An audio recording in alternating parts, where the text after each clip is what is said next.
ออกพรรษาถวายผ้ากฐินทานสืบสารพุทธประเพณี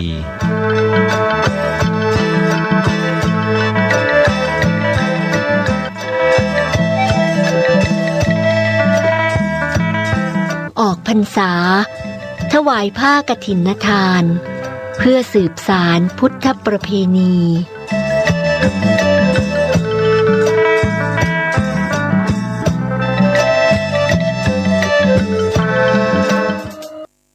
กฐินทานคือสังฆทานบุญทานยิ่งใหญ่1 เดือนท่านกำหนดไว้นับตั้งแต่วันออกพรรษาถึงขึ้น15 ค่ำเดือน12สิ้นสุดเวลาเป็นการละทานล้ำค่าสืบทอดนานมาแต่ครั้งพุทธกาลขอเชิญชาวพุทธร่วมใจกันทำบุญทอดกฐินบำรุงพระสงฆ์ผู้ทรงศีลทำรงพุทธศาสตร์ยืนนานล้อมรวมศรัทธาเพิ่มพูนกุศลบุญทานต่อยอดประเพณียาวนานทอดกฐินทานตามกาลเวลาสร้างมนุษย์สมบัติสวรรค์สมบัตินิพพานสมบัติเพิ่มพูนศรัทธาปัญญาขจัดความตระหนี่ห่างไกลชีวา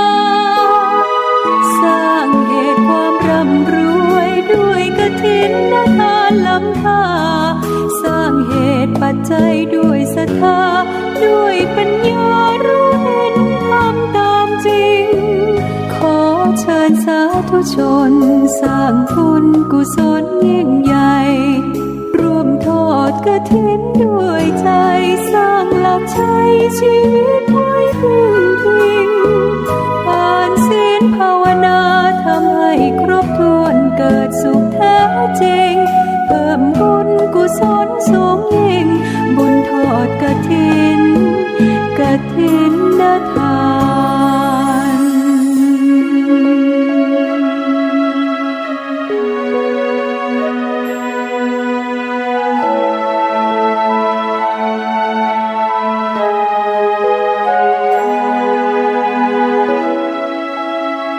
สร้างมนุษย์สมบัติสวรรค์สมบัตินิพพานสมบัติเพิ่มพูนศรัทธาปัญญาขจัดความตระหนี่ห่างไกลชีวา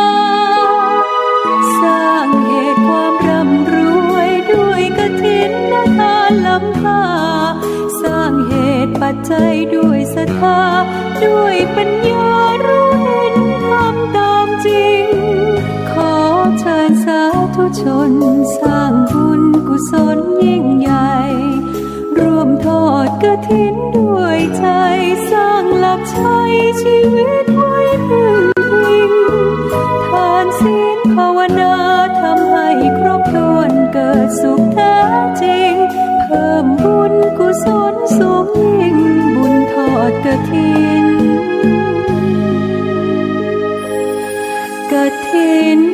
ทาน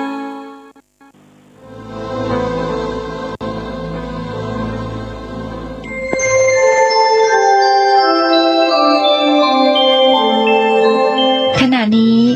ท่านกำลังฟังสถานีวิทยุกระจายเสียง FM 104.5 เมกะเฮิรตซ์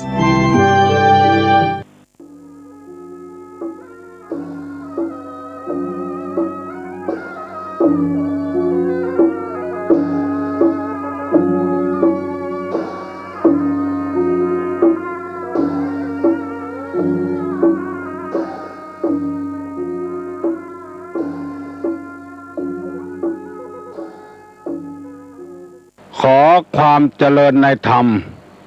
และความผาสุกทางใจจงได้บังเกิดมีกับท่านสาธุชนคนดีคนดีผู้เจริญในศีล ผู้เจริญในธรรมทุกท่านพร้อมกันนี้ขอยกมือ10 นิ้วกราบอาราธนาเอาคุณพระแก้วเจ้าทั้ง3บุญศีลบุญทานที่ท่านผู้เปิดวิทยุรับฟังรายการนี้ได้กระทำปั้มเป่งมาในอดีต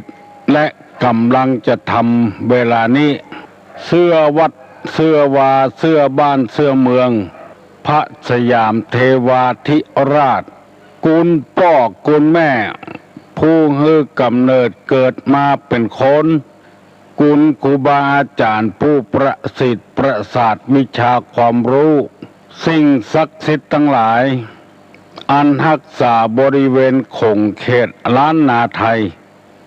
มีพระบรมธาตุเจ้าโดยสุเทพพระบรมธาตุเจ้าหริพูนชัยจังหวัดเชียงใหม่จังหวัดลำพูนพระธาตุเจ้าลำปางหลวง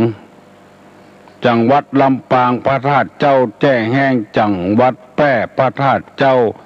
จ้อแฮจังหวัดแพร่แจ้แห้งจังหวัดน่านพระธาตุเจ้าดอยตุงจังหวัดเชียงรายพระเจ้าตนหลวงจังหวัดพะเยา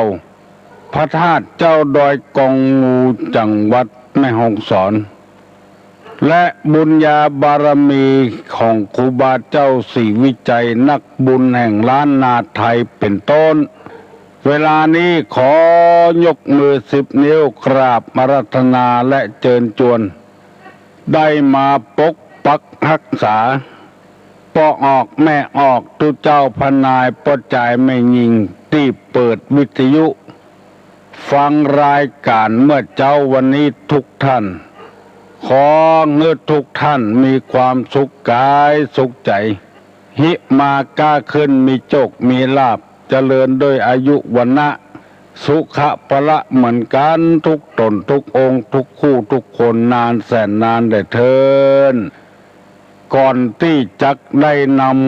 ำดำเนินรายการต่อไปนี้ขอนิมนต์และเชิญชวนท่านผู้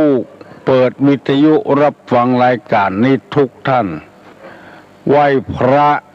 เพื่อให้เป็นสิริมงคลกับตัวกับครอบครัวต่อไปอะระหังสัมมาสัมพุทโธภะคะวาพุทธังภะคะวันตังอภิวาเทมิกราบสวากขาโตภะคะวะตาธัมโมธัมมังนัมมัสสามิกราบสุปฏิปันโนภะคะวะโตสาวกสังโฆสังฆังนามามิกราบหันธรรมยังพุทธัสสะภะคะวะโตปุพพาคณะมะกะลังกะโลมาเสนะโมตัสสะภะคะวะโตอะระหะโตสัมมาสัมพุทธัสสะนะโมตัสสะภะคะวะโตอะระหะโตสัมมาสัมพุทธัสสะนะโมตัสสะภะคะวะโตอะระหะโตสัมมาสัมพุทธัสสะพุทธังสรณังกัจฉามิธัมมังสรณังกัจฉามิสังฆังสรณังกัจฉามิตุติยัมปิพุทธังสรณังกัจฉามิตุติยัมปิธัมมังสรณังกัจฉามิตุติยัมปิสังฆังสรณังกัจฉามิตติยัมปิพุทธังสรณังกัจฉามิตติยัมปิธัมมังสรณังกัจฉามิตติยัมปิสังฆังสรณังกัจฉามิอิติปิโสภะคะวาอะระหังสัมมาสัมพุทโธมิจฉาจารณะสัมปันโนสุขโตโลกาวิทู อนุตตโลปุริสะธรรมสารติสตาเตวะมนุษสานังพุทโธภควติสวากขาโตภควตาธัมโมสันติทิโกอากาลิโกเอหิปัสสิโกโอปัญญิโกปัจจัตตังเวทิตโพวินโยหิติสุปฏิปันโนภควโตสาวกสังโฆอุจุปฏิปันโนภควโตสาวกสังโฆญาญาปฏิปันโนภควโตสาวกสังโฆสามิจิปฏิปันโนภควโตสาวกสังโฆญาติตังจัตตาลิปุริสายุคานิอัฏฐปุริสาปุคลาเอสะภควโตสาวกสังโฆอาหุไนโยปาหุไนโยตักขิไนโยอัญจลิกาลนิโยอนุตตรังปุญญเขตังโลกัสสาติกราบหนึ่งกราบสองกราบสามกาเลนะธรรมัสสวนังเอตัมมังคละมุตตะมัง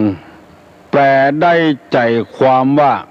การฟังธรรมตามการตามเวลาเป็นมงคลอันประเสริฐมาแล้วนึ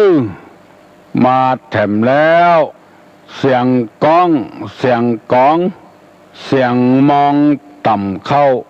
เสียงตุเจ้าเทศนาธรรมมาถึงวัดมาถึงในห้องตุเจ้ามาถึงในบ้านมาถึงบนเฮือนมาถึงที่นอนมาถึงในเฮือนมาถึงในสุดในมุ้งมาถึงเตาไฟมาถึงห้องน้ำมาถึงในรถมาถึงพี่น้องที่ติ้ววิทยุน้อยออกกำลังมาถึงกุฏิกุฏางในให้ในสวนในต้งในนามาถึงในกาดในลีมาถึงกุฏิกุฏางลุกลื้อมาฟังธรรมะกันนักๆแล้วจะได้คนดีอยู่ในบ้านในเมืองนักๆธรรมะบ่เป็นพิษเป็นภัยกับไผเน้อฟังแล้วจักได้นำไปปฏิบัติดัดอุปนิสัยดัดนิสัยเก่านิสัยเดิมที่มันยังบ่พอดีเตื้อฮือดีขึ้นยิ่งขึ้นไปเตรียมตัวไว้ต่อสู้กับโลกบ่เจอโรคนะโลกเพราะโลกของเรานี่วุ่นวายนักถ้าเอาธรรมะไปใช้แล้วมันจะจัดเป็นระเบียบเรียบร้อยเป็นปัจจัยดีเป็นไม่ยิงดีทำหน้าที่ของตัวไปตัวมันการปฏิบัติธรรมชนิดนี้เป็นว่าอัตตัญญุตาทำหน้าที่ของตนเองรู้จักตนเองคนเฮาส่วนมากที่บ่ได้รับข้อมูลจากธรรมะนั้นชอบไปรู้จักคนอื่นการรู้จักคนอื่นนี่ประโยชน์มันบ่เกิดขึ้นถ้าจะให้เกิดขึ้นดีดักก็ให้รู้จักตัวเก่าเพราะคนเราเป็นได้ร้ายอย่างอยู่ในท้องในครรภ์ก็เป็นลูกในท้องเกิดออกมาก็เป็นลูกของพ่อของแม่พอใหญ่ขึ้นมาแถมน้อยก็เป็นนักเรียนอนุบาลของครูพอจบอนุบาลก็เป็นนักเรียนประถมนักเรียนมัธยมจบมัธยมแล้วก็เข้าวิทยาลัยเป็นนักศึกษาเข้ามหาวิทยาลัยก็เป็นนิสิตเป็นได้หกอย่างปัจจัยเอาเมียก็เป็นผัวไม่ยิงเอาผัวก็เป็นเมียลูกเกิดมาก็เป็นพ่อเป็นแม่แถมแล้วได้มีอาชีพต่างๆกันเป็นคนรับจ้างก็เรียกว่าคนรับจ้างเป็นคนจ้างเปิ้นก็เรียกว่านายจ้างเป็นได้108,900มาบวชอยู่ในวัด เป็นตุเจ้าเป็นพระเป็นรักษาการเจ้าวาดเป็นเจ้าวาดเป็นพระอธิการเป็นเจ้าคณะตำบลเรียกว่าเจ้าอธิการเลื่อนขึ้นตามลำดับชั้นเพราะเป็นได้กุอย่างแต่ความเป็นของตัวเองนั้นจะสมบูรณ์ก่อเป็นเต็มที่ก่ออันนี้แหละสำคัญมากเมื่อบ่ฮู้ตัวเก่าต้องฮู้ตัวเก่าว่าเขาเป็นอันหยังเวลานี้ถ้ารู้สึกตัวเก่าว่าเป็นอันหยังจะได้ทำงานเต็มที่ตามหน้าที่ที่เขาเป็นแม่ก็จะได้ทำหน้าที่ของแม่ที่ดีที่สุดมีอันอย่างพ้องเวลานี้นักปราชญ์บัณฑิตผู้หู้ผู้ฉลาดเปิ้นเขียนหนังสือขายหน้าที่ของแม่หน้าที่ของพ่อหน้าที่ของลูกเปิ้นเขียนหนังสือขายจะได้เอามาอ่านแล้วจะได้ปรับปรุงแก้ไขดูแลตัวเก่าการที่เฮาไปมองคนอื่นเฮาบ่ได้พอตัวเก่านั้นบ่มีประโยชน์อย่างสักอย่างนอกจากบ่ได้ประโยชน์แล้วยังเสียประโยชน์ด้วยแถมไปวิพากษ์วิจารณ์เปิ้นเฮาบ่มีหน้าที่ที่จะไปวิพากษ์วิจารณ์เฮาบ่ใช่ครูเขากันอย่างนักเรียนเข้าไปเรียนหนังสือห้องกอห้องขอครูมีหน้าที่สอนอันนั้นถูกต้องแต่ที่เฮาไปว่าฮือเปิ้นพ่อไปพ่อเปิ้นนั้นมันบ่ถูกต้องเพราะเขาบ่ได้แต่งตั้งให้เขาเป็นครูเขาแล้วแถมอย่างหนึ่งมันบ่ถูกจุดบ่ถูกที่คนอยู่บ้านเหนือมาว่าบ้านใต้เพมันบ่ถูกที่มันจะดีขึ้นก็ดีบ่ได้เพราะบ่ฮู้เรื่องคนอยู่บ้านใต้เพิ่นเฮามาว่าบ้านเหนือเพมันก็บ่ถูกเรื่องจะต้องถูกจุดสอนให้มันถูกที่บอกว่าไผ่คนนั้นจะเป็นท่านด็อกเตอร์ก็เป็นเจ้าคุณเป็นพระครูเป็นมหาเป็นพระอธิการเป็นครูบาอาจารย์ตำแหน่งใดก็ตามช่วยกันรณรงค์ให้ศรัทธาตายกทั้งหลายได้ตื่นตัวมีการกินการทานนักๆมีการปฏิบัติธรรมนักๆเอาป้อนเข้าโรงงานคือปอออกไม่ออกนั่นเองฟังไปเรื่อยๆเนอะตุลุงนี่ดีใจขนาดบอกว่าคนระดับไหนละเอกละอ่อนก็ฟังหมู่เป็นบ่าวเป็นสาวก็ฟังหมู่นายหัวหน้าคนก็ฟังคนรับจ้างก็ฟังพ่อเฮือนแม่เฮือนก็ฟังคนเฒ่าคนแก่ก็ฟังเพราะว่าได้รับรายงานจากทางโทรศัพท์มาบ่อยๆอยู่เพียงลำปางปุ่นบ้านทรายต้านเสด็จปุ่นคนต่างไปเมืองงาวไปเชียงรายไปพะเยาปุ่นก็ฟังได้ยินอยู่โทรศัพท์มาหาอยู่ตังแม่แจ่มปุ่นอมก่อยปุ่นก็ได้ยินไปแผ่วสหรัฐอเมริกาปุ่นเพราะว่ามีหลักฐานยืนยันจาก FM 96มาคนตั้งเมืองนอกพอได้ยินวิทยุแล้วเปิดฟังเปิ้นส่งไปทางอินเทอร์เน็ตทาง FM 96ส่งไปทางอินเทอร์เน็ตได้ฟังกันทั่วกันเพียงอเมริกามีท่านอาจารย์ท่านพระครูตนหนึ่งชื่ออาจารย์เกษมอยู่เมืองเป้าพระครูเกษมอยู่อำเภอพร้าวแล้วไปโปรดเมตตาศรัทธาที่อเมริกาโทรศัพท์มาบอกฮือตุลุงว่าเปิ้นปากันฟังกันทำให้เปิ้นใจดีแก้ง่อมแก้งานฟังธรรมะเป็นกำเมืองจากเมืองไทยสำหรับคนที่หุ่มเนอะอันที่บ่หุ่มนี่เขาบอกว่าเปิ้นว่าเขาถ้าเขาบ่หุ่มเขาก็บ่ฟังเพราะว่านิสัยคนบ่เหมือนกันที่สลอกออกแอกไอ้หยังก็ปากันฟังคนเฒ่าคนแก่ต่ำบ้านใกล้บ้านไกลตามที่ได้รับโทรศัพท์ก็มีแม่แต่งสันทรายเมืองเป้า แม่ริมอำเภอเมืองนี่บอกว่าห่างดงสันปะตองสารปีสันกระแปงดอยสะเก็ดล้ำไปเพียวอำเภอเมืองละปูนอำเภอปัดสางอำเภอแม่ทาจังหวัดละปูนต้งหัวจ้างแพร่ไพศาลไปอยู่เรื่อยๆก่อนลุกมาเมื่อเจ้าก็ฟังละอยากจะให้ได้ฟังกันนักๆเพื่อจะได้เอาธรรมะมาปฏิบัติกันนักๆสันติภาพจะได้เกิดขึ้นกับบ้านกับเมืองกับวัดกับวากับศาสนาเมื่อใดก็ตามจะได้ยินบ่อยๆว่าทางโทรทัศน์ทางวิทยุทางหนังสือพิมพ์บ้านเมืองบ่สงบแต่ความจริงในบ้านเมืองก็คือบ้านเมืองนะ คนนั่นเองมันบ่สงบถึงชาวพุทธทั่วประเทศไทยนี่มามีปัญหาอย่างสักอย่าง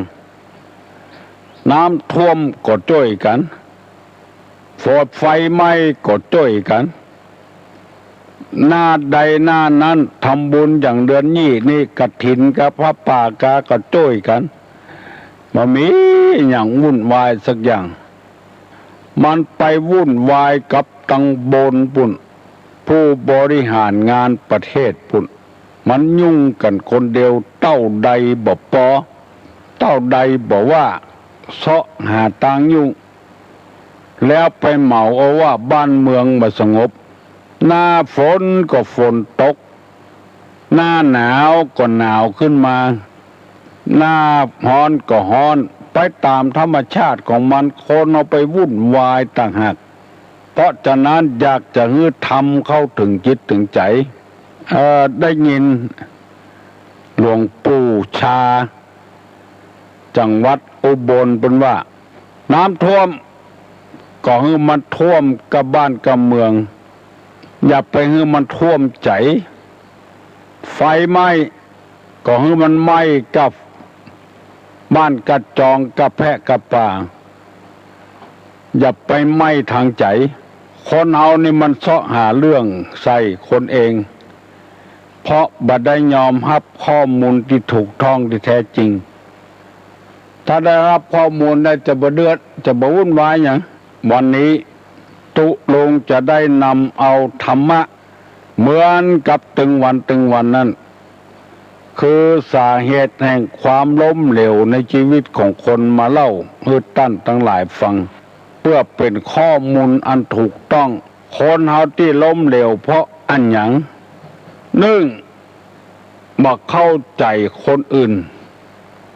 2บ่ประมาณในตัว3บ่เดียงสาต่อการ4บ่สำนึกผิดชอบ5โลภโมโทสัน6เย่อหยิ่งยะโส7โป้ปดมดเท็จ9คบค้า8คบค้าเสเพน9เกลียดคร้านต่อการงาน10ก่อหนี้สินพ้นตัว11ขี้เหล้าเมายา12หูเบาเฉาปัญญา13ทำตัวเป็นหัวไม้14ไร้สัจธรรม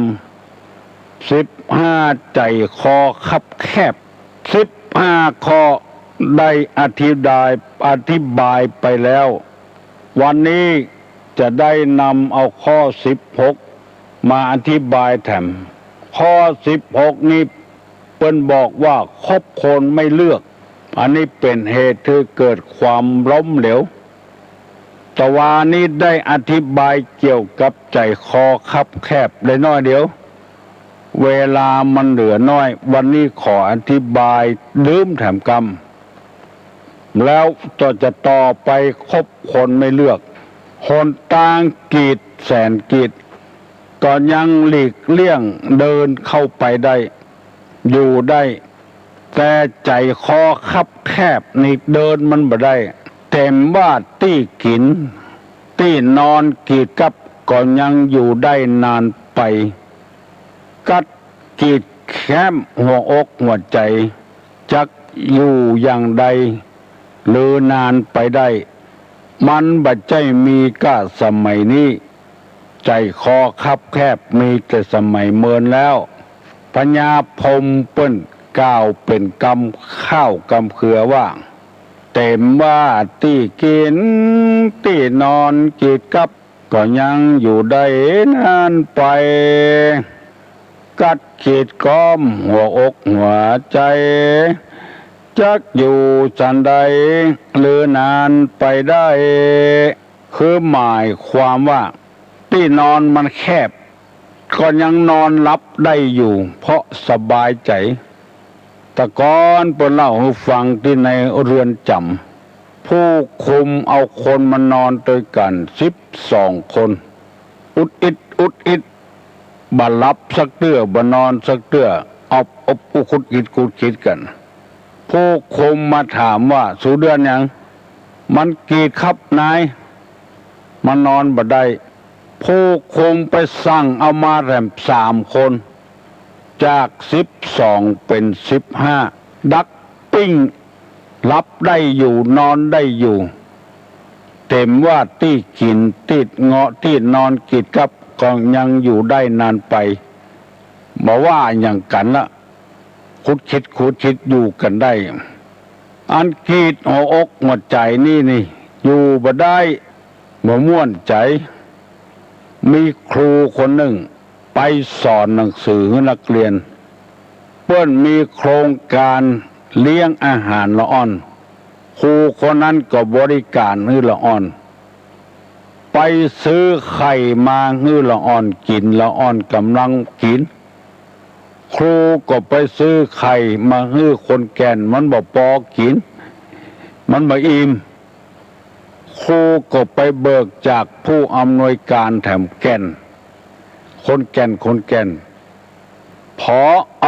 ด่าครูว่าเอาไปกินอย่างนักแก่นเดียวก็พอแล้วกะแล้วเอามาเล่าให้ตัวลุงฟังความจริงงบประมาณก็มีอยู่5 แก่นก็กินได้มีกำเดียวแต่อันที่ผอ.บอกว่าเอากินแก่นเดียวก็พอ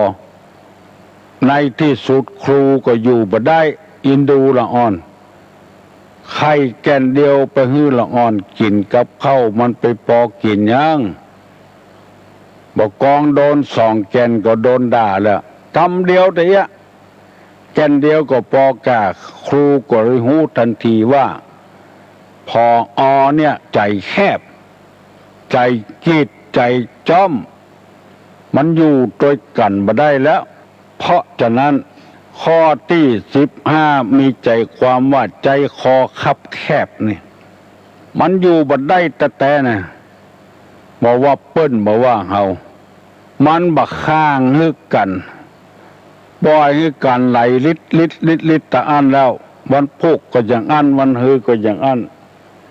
แล้วปีหน้าปีไหนก็อย่างเก่านั่นมันไปอยู่ได้จะได้อันนี้ยกตัวอย่างให้พี่น้องทั้งหลายฟังคนเฮาพออันอย่างต้องพอไกลอย่าไปพอใกล้พอวันนี้วันพุกเขียตาน่ะมันไปอยู่ด้วยกันม่วนจะได้เกิดอันอย่างไว้ก็ล้มเหลวหมดคนอยู่โดยบ่ได้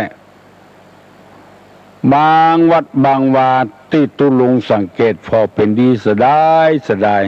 มีพระมีเณรอยู่กับกันจัดนักเมื่อน้อยๆเขาบ่ฮู้เรื่องหยังเขาก็อยู่ได้อยู่ไปใหญ่หน้ากาบานขึ้นโดนเจ้าอาวาสก็ดีเจ้าคณะก็ดีใจแคบมันมีทางไปมันก็ไปที่อื่นแล้วมันบ่อยู่แล้วอยู่จนพ่อเฒ่าพ่อแก่บ่ได้ลูกศิษย์ลูกหาที่มีคุณภาพสักคนเพราะว่าผู้นำใจแคบผัวใจแคบเมียใจแคบครูบาอาจารย์ใจแคบล้มเหลวจอมยกจอมยอจะหันละหากความเจริญบ่ได้บางวัดบางวาตุเจ้าจะแปลงจะไปอันหยัง ไปเบิกเงินกับไวยาวัจกร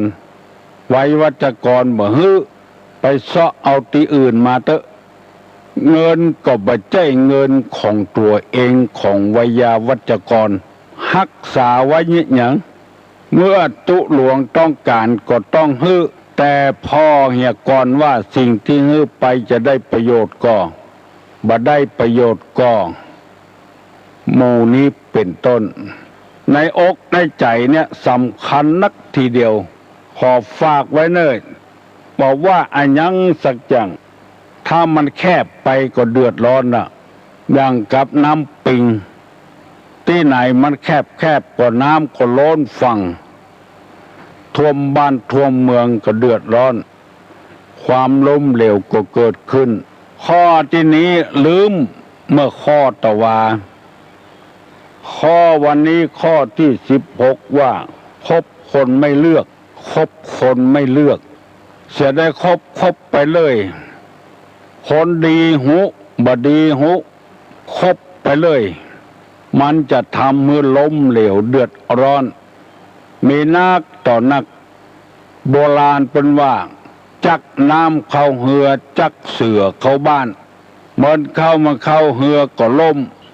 เหมือนเข้ามันเข้าเสือก็กินลูกกินเมียหมดจะคบไผฮื้อพ่อเหี่ยก่อนคบคนดีเมตตาปราณีเป็นที่ไว้ใจแม้แต่ผัวเมียยังเสียถมไปรักจะคบใครให้เร่งพิจารณ์บ่ใจนับได้นับคบคนฮื้อพ่อหน้าเหี่ยก่อนซื้อผ้าฮื้อพ่อเนื้อมันจะเปิงก็ผ้าเนื้อดีก็มันจะต้องเลือกสรรถ้าคบคนบดีก็เดือดร้อนมีเหี้ยตัวหนึ่งบัดชอบอยู่กับโพรงไม้เสาะหากินไปตามแพะตามป่าเหมือนจะเข้าโพรงไม้มาเตื้อหนึ่งหมู่เหี้ยป้อเหี้ยแม่เหี้ยลุงเหี้ยเอาก็ตักเตือนว่าลูกเอ้ยหมู่เดียวกันบ่คบไปคบไผที่ไหนที่เบาบุญบัดดีนะป้อบัดดีนะแม่โคตรเปิ้นว่าเฮียหมู่เนี้ยบัดตันสมัยบ่มีอิสระเสรีภาพคบไผก็บ่ได้พกเอาความแค้นไว้อยู่ในใจที่เขาสั่งเขาสอนบัดยอมฟังยังบ่พอพกความแค้นไว้พอโดนว่าเขาก็ว่าเปิ้นด่าแป๊ดเจตนาไปเหี่ยเปิ้นจะสอนก็ว่าเปิ้นด่าวันหนึ่งเฮียน้อยตัวนี้ก็ออกจากโพรงไม้ไปแถมไปคบกับสิ่งสารสัตว์ต่างๆวันนั้นนายพรานปาหมาไปเป็นหมู่กับดำไม้เสาะล่าสัตว์ในแพะในป่าไปหันใส่เฮียน้อยตัวนี้วันนี้ลองหมานไว้สักกำจะยิงเฮียตัวนั้นก็ว่านายพรานฟังยิงฆ่าเตื้อถ้ายิงฆ่าจะได้กินเฮียตัวเดียวถ้านายพรานฟังกำฆ่านี่นายพรานจะได้กินเฮียแถมจำนวนมากนายพรานก็สงสัยเลยถามว่าเฮียจำนวนมากอยู่ที่ไหนเฮียน้อยตัวนั้นก็บอกว่าอยู่ที่ปุ้นข้าจะพานายพรานไปดูไปกอยไปพอนายพรานจะไปบ่นายพรานก็โอเคลงจากต้นไม้นำนายพรานไปพอที่โพรงไม้โอ้มีเฮียตระกูลเฮียอยู่หันอดเอาจำนวนมากความโลภเกิดขึ้นกับนายพรานจะยิงเตื้อตัวก็นานได้กินเอาเศษหญ้าใบหญ้าแห้งกิ่งไม้ใบไม้ยัดเข้าปืนแล้วก็เอาไฟเข้าเผาเฮียหมู่นั้นได้รับควันไฟรับความร้อนของไฟตกลงมาตายเป็นกล่องพะเนินเทินเทอนายพรานก็เก็บเอาเฮียหมู่นั้นไปขาย เลี้ยงอินทรีย์ชีวิตโรยมาพักหนึ่งเหมือนเข้าเงินหมดนายพรานก็ยึดอาชีพเก่าแบกดำไม้ไปเสาะล่าสัตว์อย่างเก่าเอาหมาไปตัวโอ้ไปปะใส่เฮียน้อยตัวเก่าจะยิงเฮียตัวน้อยบอกว่านายพรานเราพานายพรานไปปะใส่เฮียจำนวนมากเวลานี้นายพรานยังจะมายิงเฮานี่อย่างแถมลืมบุญคุณเฮาแล้วกะนายพรานก็บอกว่าเราเป็นคนพานไม่ใช่สัพบุริสะอะไรแกนั่นสิเป็นคนไม่รู้จักบุญคุณของพ่อของแม่พาให้เราไปฆ่าพ่อแม่ของแกตายหมดแล้วเวลานี้เราก็หมดเงินหมดทองแล้วถ้าพูดถึงบุญคุณแกนั่นแหละลืมคุณพ่อคุณแม่แกสมควรจะตายเสียดีกว่าอย่าอยู่ในโลกนี้หนักแผ่นดินว่าแล้วนายพรานก็ยิงเฮียตัวนั้นตกลงมาตายหมดมาเหลือสักคนเพราะเหตุว่าคบคนบ่เลือกใครคบไผ่ก็คบไปเลย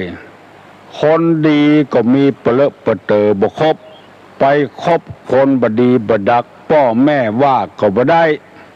ไผว่าก็บ่ได้อันเนี้ยชีวิตจะล้มเหลวแน่นอนคบทำมาค้าขายคบเนี่ยให้ใส่สวนคบแกะสลักแปลงหั่นแปลงนี้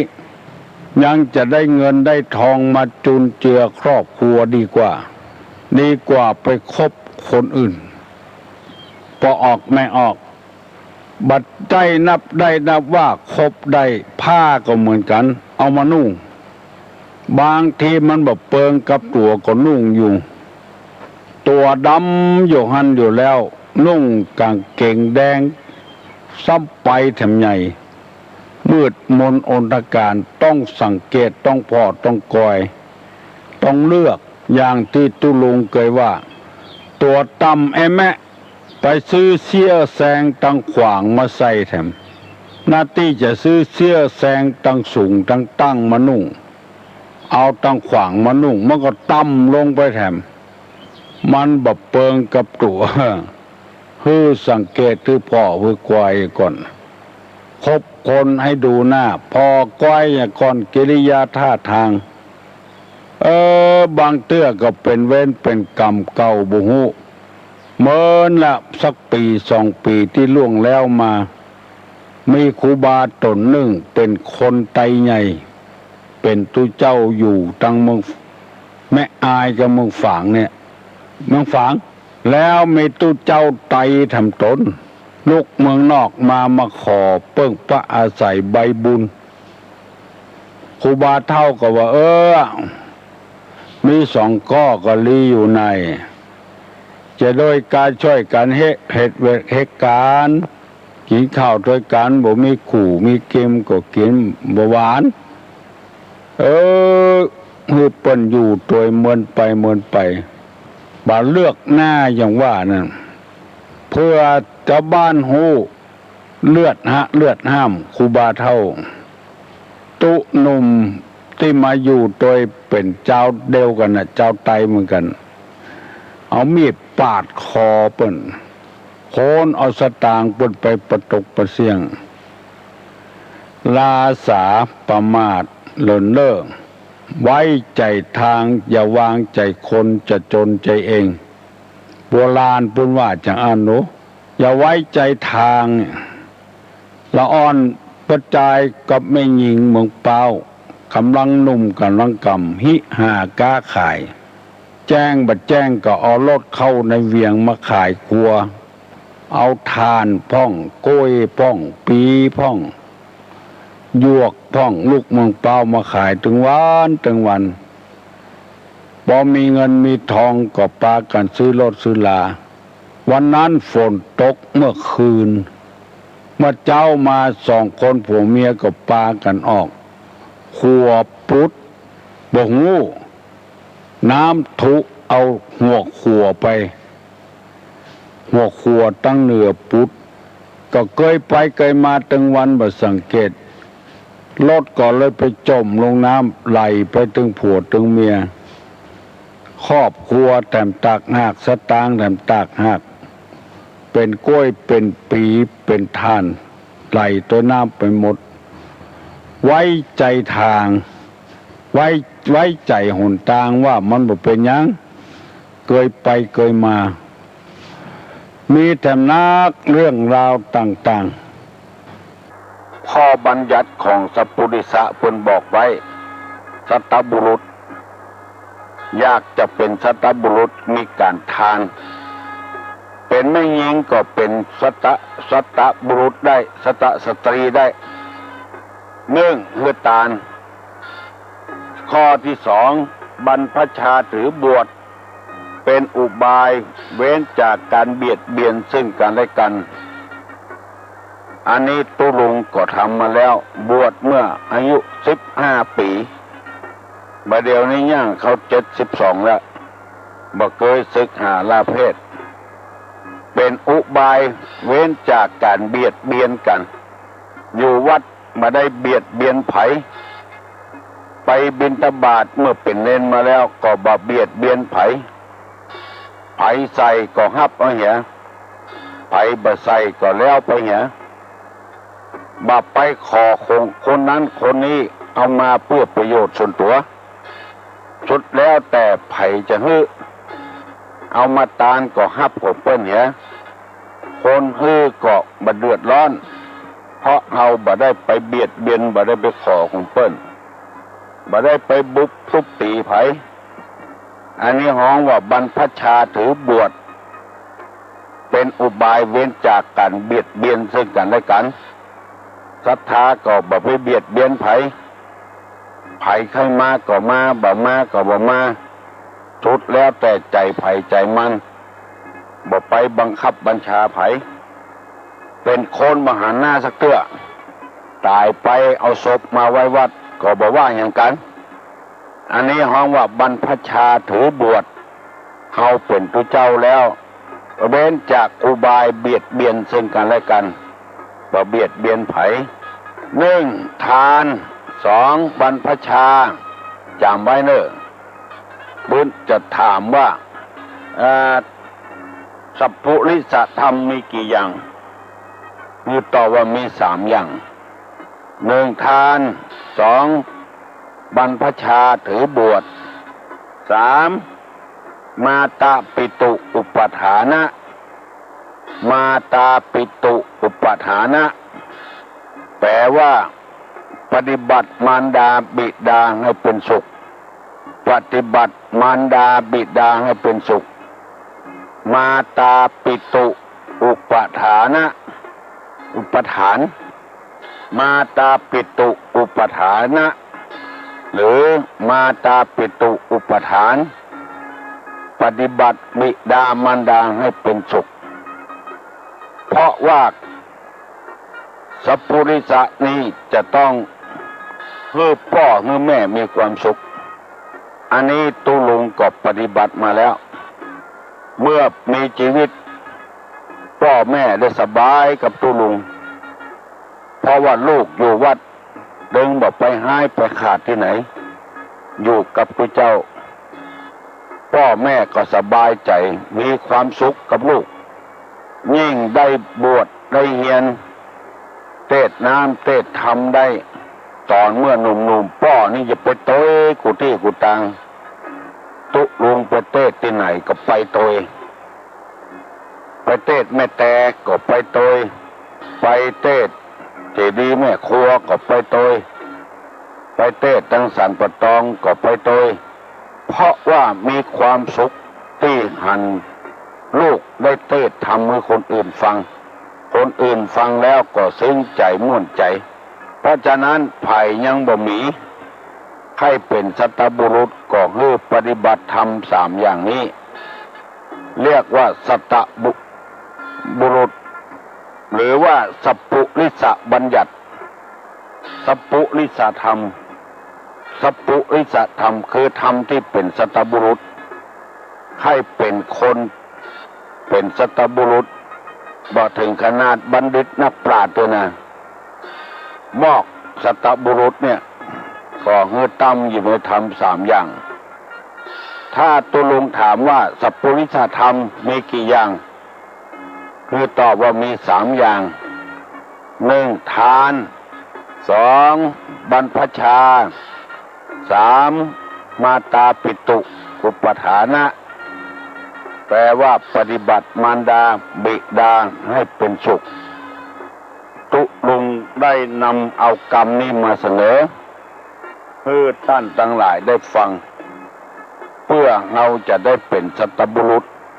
มีคนเคารพมีคนนับถือมีพ่อก็สบายใจมีแม่ก็สบายใจตัวอยู่วัดศรัทธาก็สบายใจตัวอยู่บ้านตัวเจ้าก็สบายใจตัวเพราะมีธรรม3 อย่างทาน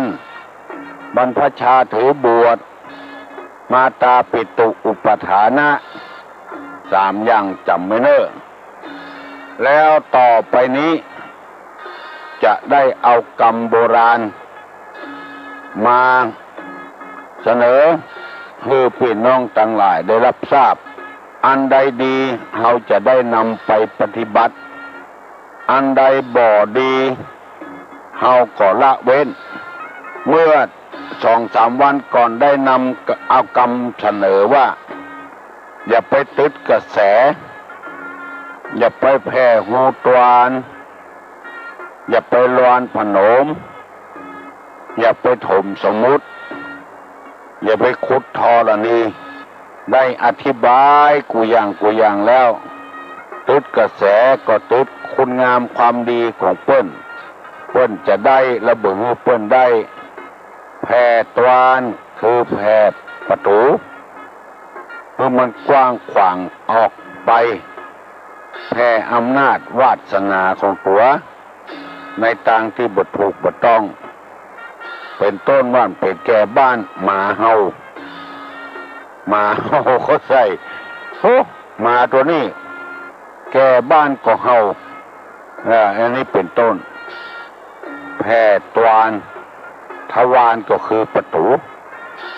รานผนมคือของเปิ้นหุของตัวบุ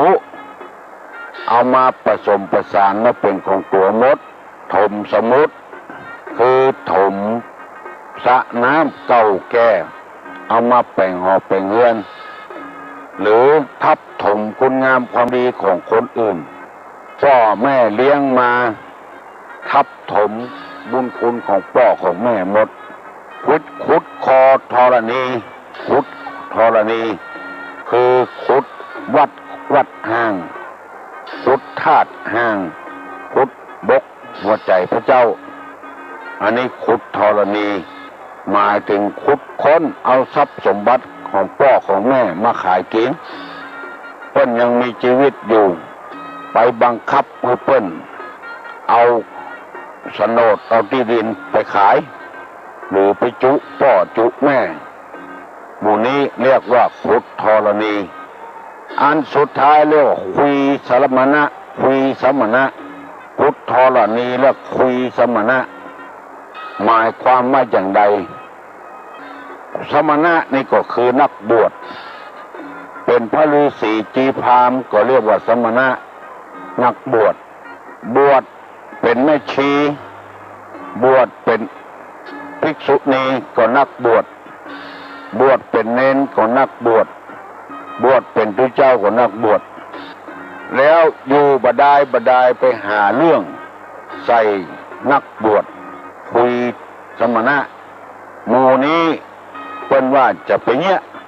เปิ้นอยู่วัดถ้าว่าสมณะนั้นประพฤติตัวบ่ถูกต้อง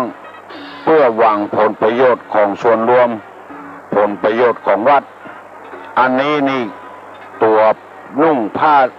เหลืองแท้ใจบ่เป็นผ้าเหลืองไล่ออกวัดได้พวกนี้เพราะว่าคนเอาพระเจ้าไปขายเอาเงินวัดไปเล่นหวยเอาเงินวัดไปซื้อรถ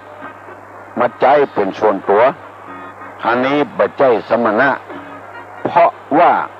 เอาผ้าเหลืองมาตุ้มมาห่มมาได้แต่ว่าถ้าเปิ้นปฏิบัติดีปฏิบัติชอบไล่เปิ้นคุยเปิ้นดังที่เราเคยได้ยินเปิ้นปฏิบัติธรรมอยู่ในป่าไปไล่เปิ้นออกจากป่าแล้วไปเอาโฉนดมาที่นั้นมาเป็นของตัวไล่เปิ้นแล้วเอาที่นั้นมาเป็นของตัวอันนี้ห้องได้เต็มปากว่าคุยสมณะแต่ถ้ามณะคุยตุเจ้าคุยชาวบ้านก่อนนี้อันนี้เดือดร้อนแน่ต้องไล่อยู่ไปได้ถ้าอยู่ก็คุยกลัววัดกลัววาคุยเงินคุยทองดูเพื่อหาประโยชน์ส่วนตัวบัดทำประโยชน์ส่วนรวมบัดทำวัดทำวาเงื้อเจริญรุ่งเรืองขึ้นนับวันจะถอยลงไปตึงวันศรัทธาก็บ่ใครชอบหนีไปตามที่อื่นหนีไปปฏิบัติธรรมอยู่ศาสนาอื่นอันนี้คุยได้ตุลุงกล้าพูดเต็มปากว่าคุยได้เพราะมันบ่ทำประโยชน์บ่สูดโง่โกห้องอย่างสักอย่างบ่ทำประโยชน์ในอย่างสักอย่างบ่เมตตาพาล้มไผสักอย่างอันนี้ก็ควรคุยได้อันอยู่ดีๆเพิ่นจะทำความดีนี่ทำให้วัดให้วาเจริญรุ่งเรืองอันนี้ไปคุยเพิ่นอันเนี้ยบ่ดีทำอยู่เฉยๆหั่นเถอะบอกควรจะทำอันนี้ฮ้องว่าคุยสมณะจุดกระแสแผ่ตวานรานผนมถมสมุทรกุฏธรณีคุยสมณะอันนี้ได้นำไปเสนอแล้วเนอะวันหน้าจะเปลี่ยนทำไมแล้วตุลุงจะถามไผ่ได้ก็ตอบตุลุงมาสิ่งที่บ่ควรทำมีกี่อย่าง1จุดกระแสแผ่ตวาน2วานผนม3ถมสมุทรเป็น4กุฏธรณีเป็น5คุยสมณะเป็น6สิ่งที่บ่ควรทำมีกี่อย่างคือตอบว่ามี6อย่าง1จุดกระแส2แผ่ตวาน3วานผนม4ถมสมุทร5กุฏธรณี6คุยสมณะเคยได้ยินไผ่เอามาว่าพ่องกองลองคิดใจไผ่เถอะตั้งแต่คนที่ฟังตุลุงวันนี้นะเกิดมานี่เคยได้ยินพ่องกองถ้าเคยได้ยินก็แล้วไปถ้าบ่เคยได้ยินก็แสดงว่าเป็นโจกของคนฟังที่ตุลุงนำมาเสนอบุญรักษากุศลเนอสัพพิติโยวัจจันตุสัพพะโรโกวินัสสตุมาเตภวะตวนตลาโยสุขีทีคายุโกภวะอภิวาทนะสีริสนิจังพุทธาปจายโนจตตารโลธรรมาวัฏันติอายุวันโนสุขังพลัง